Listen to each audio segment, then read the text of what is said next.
দীর্ঘ ৬ বছর ধরে প্রত্যেক ক্যান্ডিডেটের মুখে মুখে প্রচার হয়ে আসা সেই বাণী কিন্তু আজ প্রমাণ করে দিল হাইকোর্টের ফাইনাল জাজমেন্ট।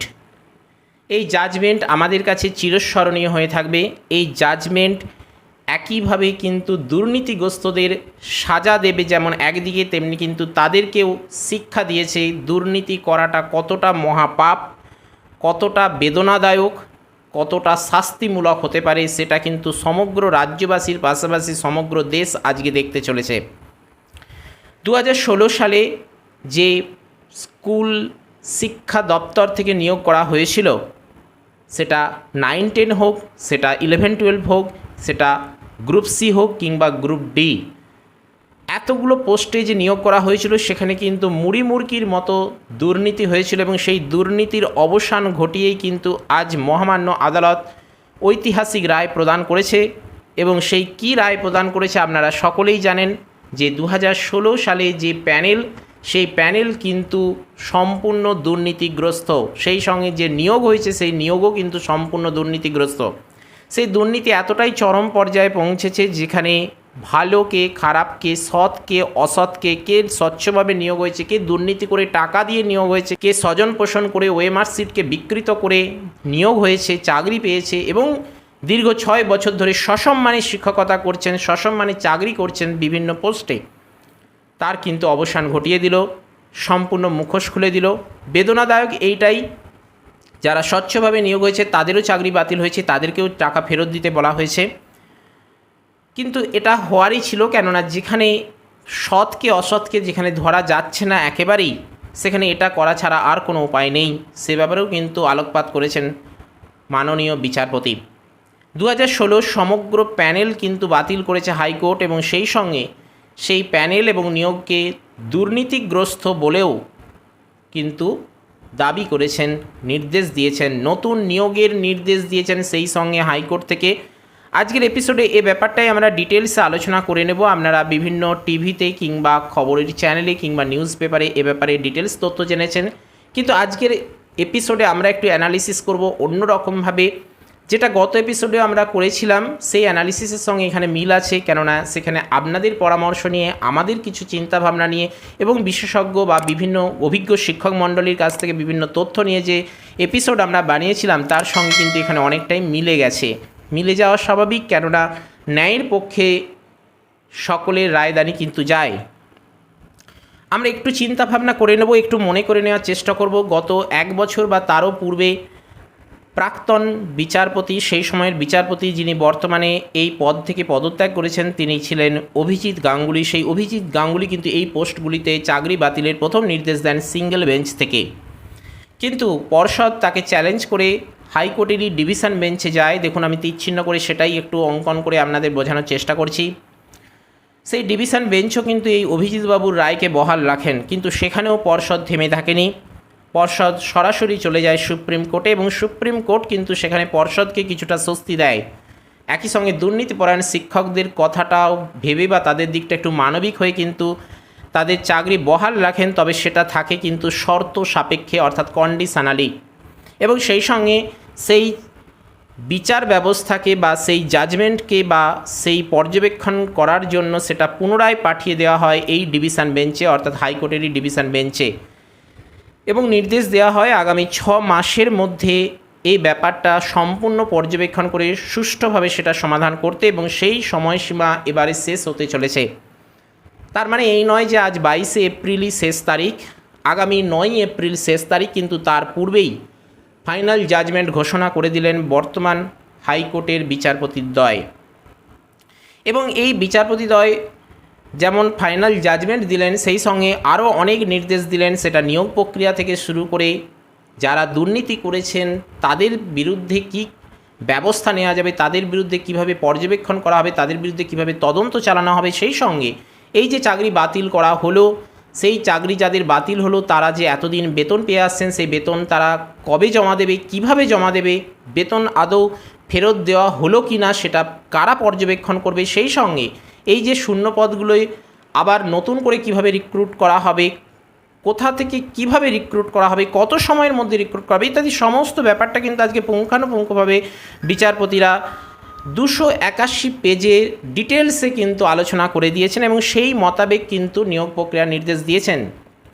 যদিও আমরা একটা ছোট্ট এপিসোডের মাধ্যমে আপনাদের জানাতে চেষ্টা করেছিলাম যে পর্ষদ সেটাতে খুশি নয় এবং পর্ষদ কিন্তু সুপ্রিম কোর্টে যাচ্ছে। যাই হোক, আবারও যাক, কিন্তু কি পরিণতি হবে সেটা আমাদের কাছে পরিষ্কার। তবে আজকে যে হিয়ারিং হলো, হিয়ারিং নয়, ফাইনাল জাজমেন্ট হলো, কেননা হিয়ারিং বলতে বলতে অভ্যেস হয়ে গেছে, কেননা দীর্ঘদিন ধরে শুধু হিয়ারিংই হয়ে এসেছে, ফাইনাল জাজমেন্ট আমরা পাইনি। আজ পেয়েছি, খুবই আনন্দের বিষয়, সকলেই কিন্তু আনন্দে উৎফুল্লিত।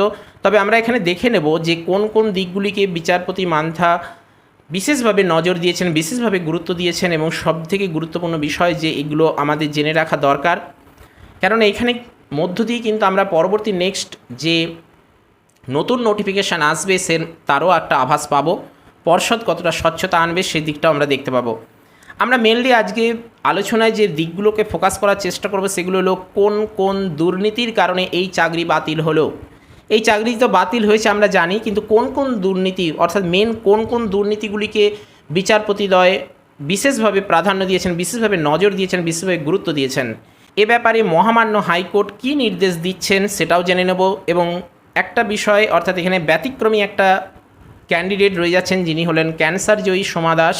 সেই সোমা দাসকে চাকরি বহাল রয়ে গেল, কেন সেটা বহাল রয়ে গেল, তার পিছনে যুক্তি কী সেটাও একটু আমরা আজকে আলোকপাত করার চেষ্টা করব। সেই সঙ্গে নতুন নিয়োগ কোন স্তর থেকে পর্ষদকে শুরু করতে নির্দেশ দিচ্ছে হাইকোর্ট সেটাও একটু জানার চেষ্টা করব। সেই সঙ্গে সিবিআইকে এর পরবর্তী পদক্ষেপে কী কী কাজ করতে বলা হচ্ছে এবং নতুন করে বিজ্ঞপ্তি আসার সম্ভাবনা কতটা রয়েছে সেটাও একটু আমরা জেনে নেওয়ার চেষ্টা করব। আপনারা অবশ্যই ভিডিওটি কমপ্লিটলি দেখার চেষ্টা করুন, আশা করছি আপনারা এর দ্বারা অনেকটা উপকৃত হতে পারবেন। সেই সঙ্গে আপনাদের কিছু গুরুত্বপূর্ণ মতামত দেওয়ার থাকলে সেটাও আপনারা জানাবেন এবং অবশ্যই কিন্তু ভিডিওটি লাইক করবেন, প্রয়োজনীয়তার সাথে শেয়ার করবেন। তার আগে ভিডিওটি কমপ্লিটলি দেখে নিন, দেখে নেওয়ার পর আপনারা শেয়ার করবেন।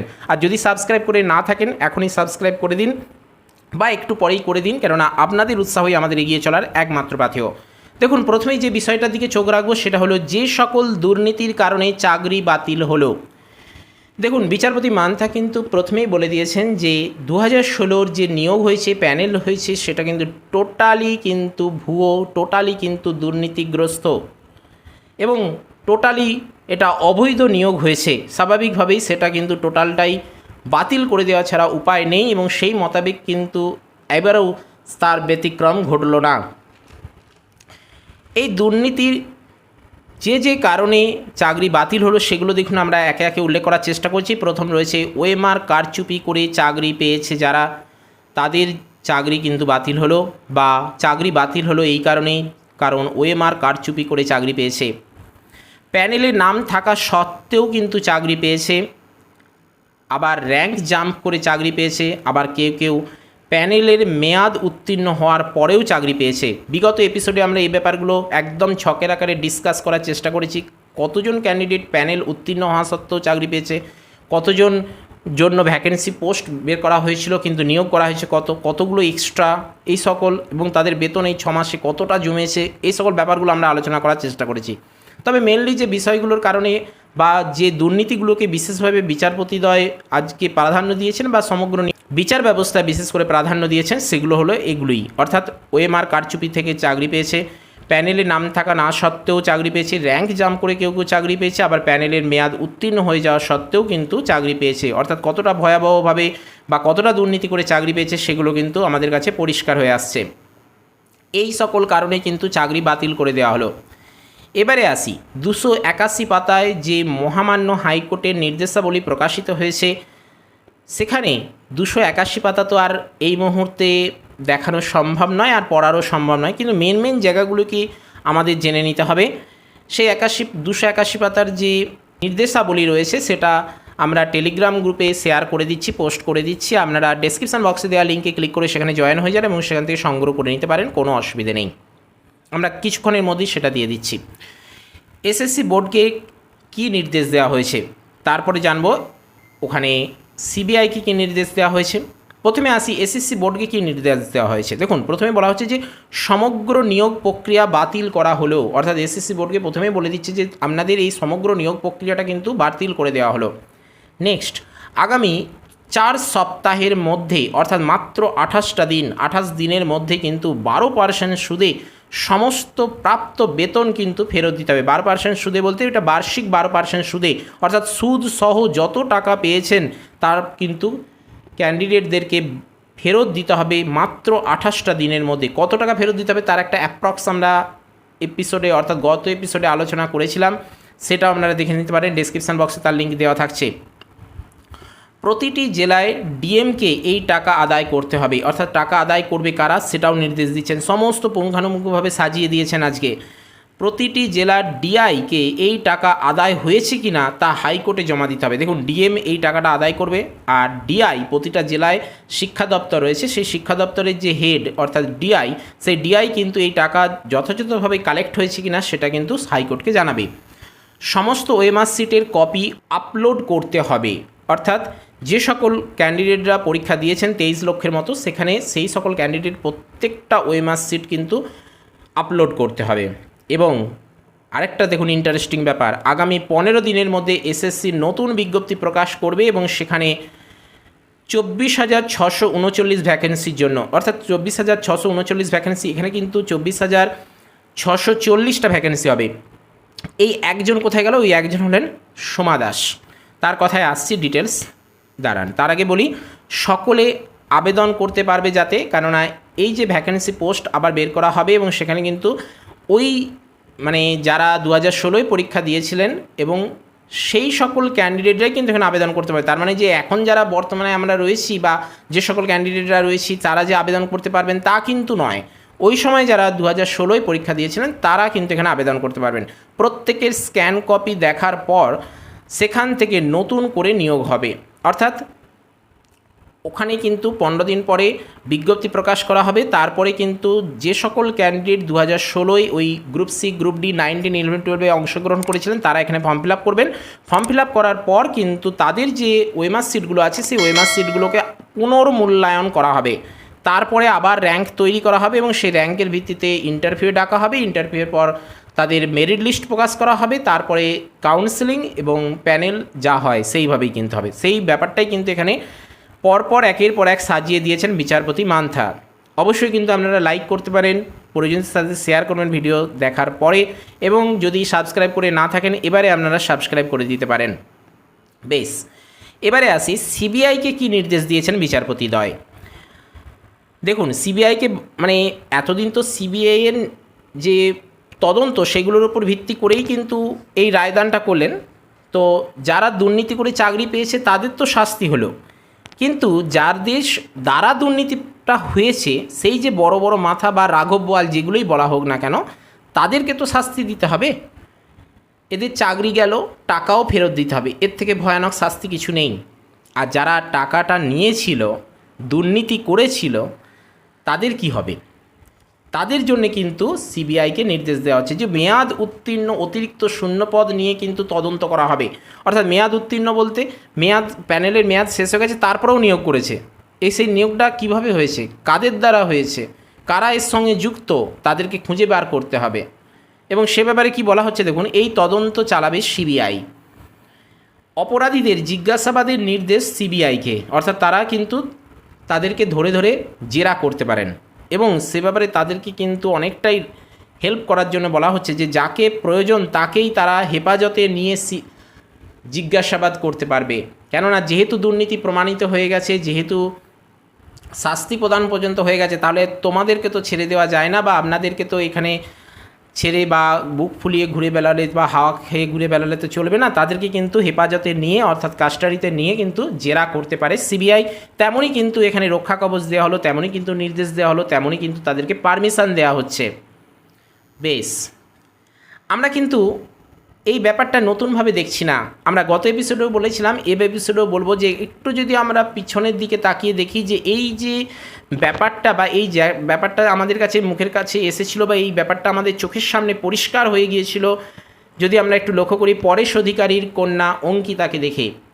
কেননা উনি কিন্তু টাকা ফেরত দিয়েছেন ববিতাকে, এবং ববিতারও তথ্য ভুলের কারণে সেই চাকরি চলে গেছে অনামিকার হাতে, এবং ববিতার টাকাও কিন্তু অনামিকার কাছে চলে গেছে।